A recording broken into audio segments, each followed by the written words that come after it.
Okay, it is June, the 26th of June. We're out in Citrusdal. There's a 4x4 route called the Marcuskraal, but there's chalets and camps as well. So we are basically 3 vehicles in convoy. We've just arrived. It's around about 9 o'clock now. Okay, there's a Land Rover, there's the Triton, and then there's a Toyota Hilux. We are just about to get a briefing on the trail, and then we're going to embark on it. It's apparently like a 4-hour trail, but this is just to give you an idea of what the reception area looks like. Okay, that's the parking where the cars are. We came in on that road there, and there's Ed and Bert, and that's a gent that's going to explain things to us.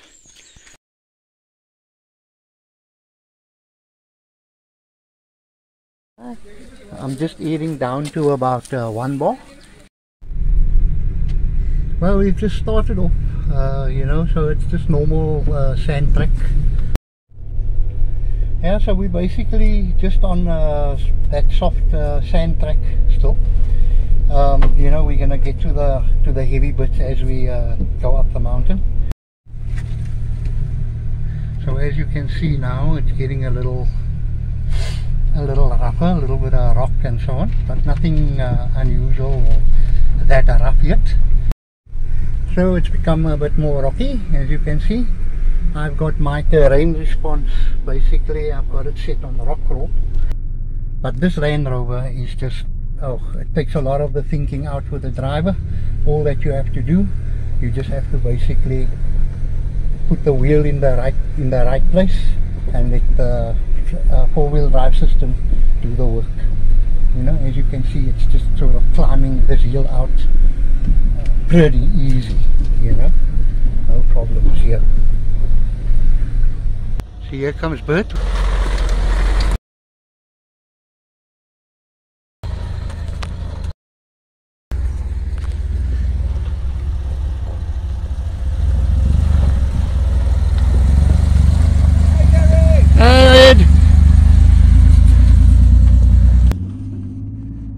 No scratches and dents, eh?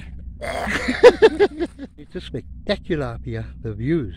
And I mean, we've only been about 10 minutes on this trail. You know, we haven't gone very high, but it's beautiful out here. Wow.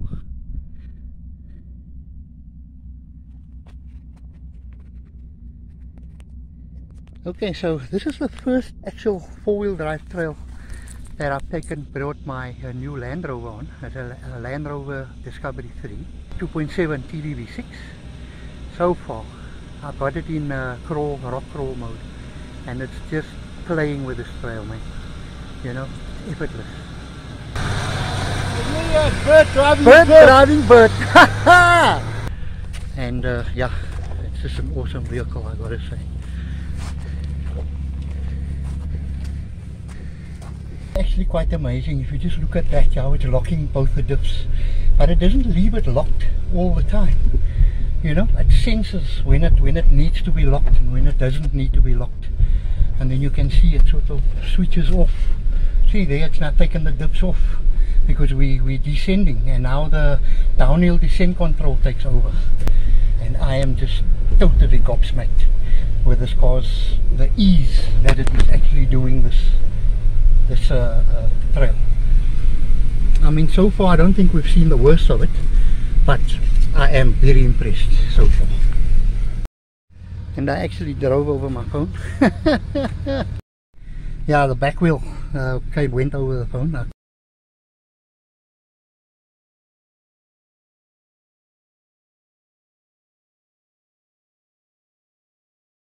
The rest of the way is up. Let's keep the phone inside the car this time. Okay, just in case something happens again. It seems to be working, but the chassis is a little bit bent on the phone. After driving over my phone, it's still working. But anyway, we're going down now, and I've got to say that this the downhill descent control system on this car is, I mean, we're going a little bit downhill now, so I am just doing absolutely nothing. I got my feet off the pedals. I'm steering the vehicle. That's about all that I'm doing.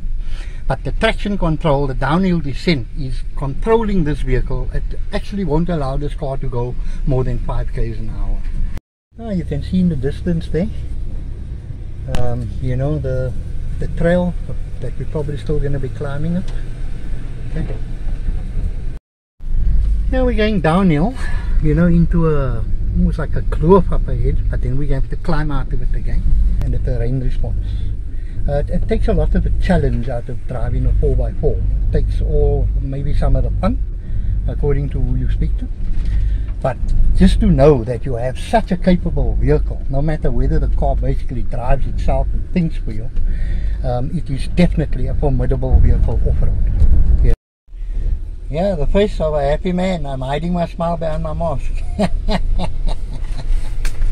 We're going to have to do a climb. If you can see Bird's van over there, you know, it's got a climb, so we just got to keep going. You got to keep the momentum up.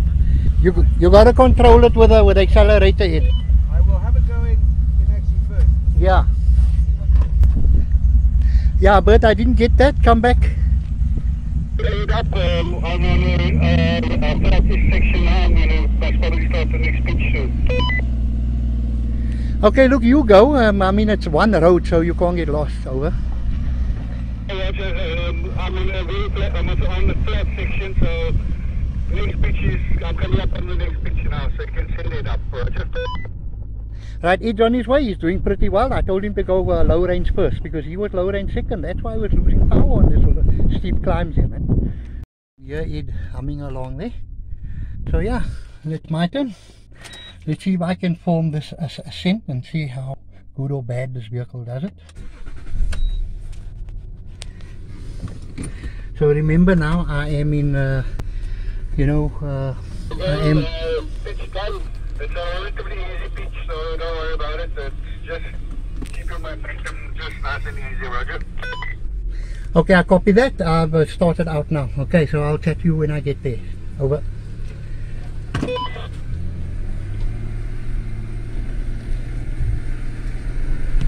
So we're starting the ascent, the climb. Okay, as you can see now, this system has locked both of the dips. You know, the revs is maybe at about 2,500.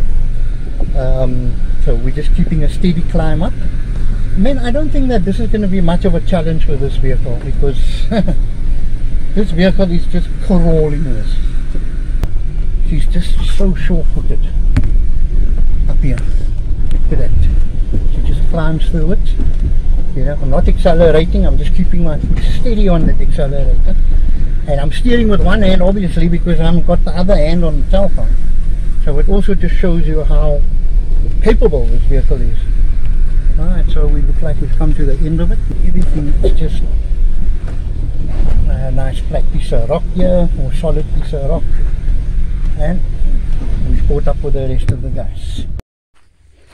I've got to say that this is a very rough section. Yeah, it's rough here, eh? Especially on this last one bend here where Ed is now. But yeah, once you make it past there, you just got to keep your momentum going up and keep going until you get to where we are. Over. I'm busy watching area. He needs to keep his momentum.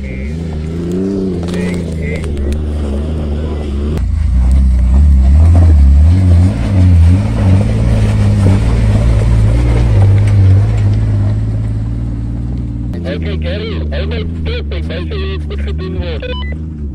Beautiful, he's made it. You know, he's got good tires, he's got good everything, good clearance. And yeah, good.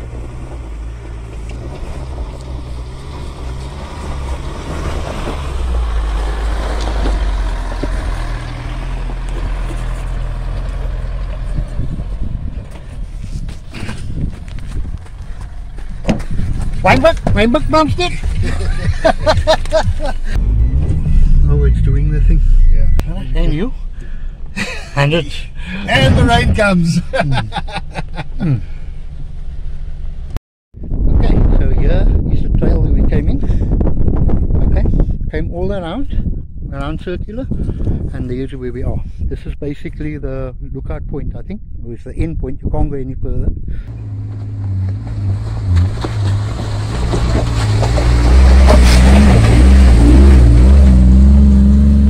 Okay, that's it.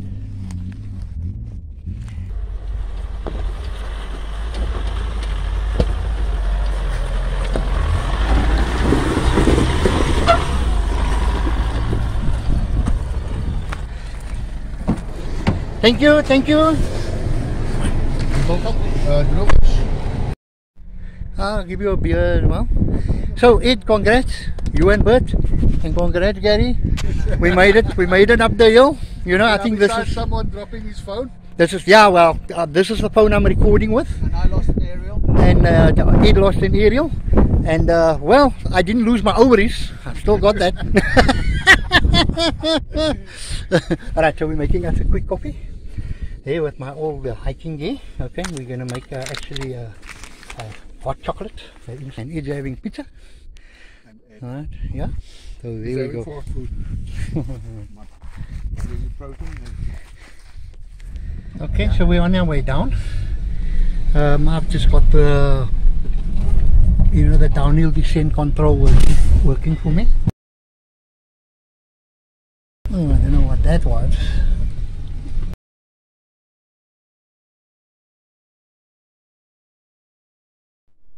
Yeah, so the big bang I heard earlier was actually a puncture. So I've got the spare on now, I just got to jack it down and everything. You can see here, it's definitely a sidewall puncture, big hole in there. I must have caught a rock. You know, so that shows you I was busy filming, and that just shows you when you lose concentration, you know. When you don't concentrate on the road ahead, then these kind of things can happen. So just a warning to you guys out there. So my guys are up ahead of me. I'm the one that brings up the rear, so there's no place for them to turn around. I told them to stay put, and I'm just getting my tire changed quickly. So I've caught up with our group. There they go. You know, after changing the tire.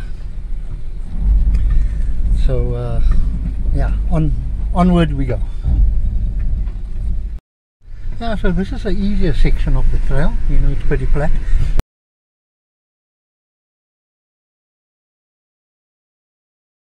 Right, so I got a puncture on the trail. I got a sidewall puncture there. You can see a big hole in it, and then I put my spare in, on at least, and my spare was basically a road bias tire, and you can see what happened to it. It got a hole in it as well, but we couldn't stay up in the mountain. We had to drive it down, and this is the result of driving it down on the trail. Luckily I haven't damaged my rim, so I'm just going to need 2 tires here, but initially we need 1 tire just to get me home, you know, and then I can take it from there. But this happened on the Marcuskraal 4x4 trail out here in Citrusdal. But you know, it's not car specific. It could have happened to any vehicle. I think where my mistake came, I actually let my tires down a little too much. You know, I let it down to 1 bar, and I just feel that it was a little down too much. I should have left it, because this trail actually doesn't require you to go down too much with your tires. Awesome trail though, beautiful trail. We've really enjoyed it. There's some challenging bits, and the cars, all 3 cars actually handled it very well. You know, Ed over there, he did pretty well with his we had all the weather, the rain. yeah, we had all the weather, the rain, the sun and everything. Yeah, and our Bird's man did exceptionally well as well. Okay, so the gentleman said it's okay, we can leave the vehicle so long. I'm going to try and get a wheel as soon as possible, and we will come back. But we're definitely going to come and visit this facility again, because we really enjoyed it. You see, Bert is now rubbing my nose in that one.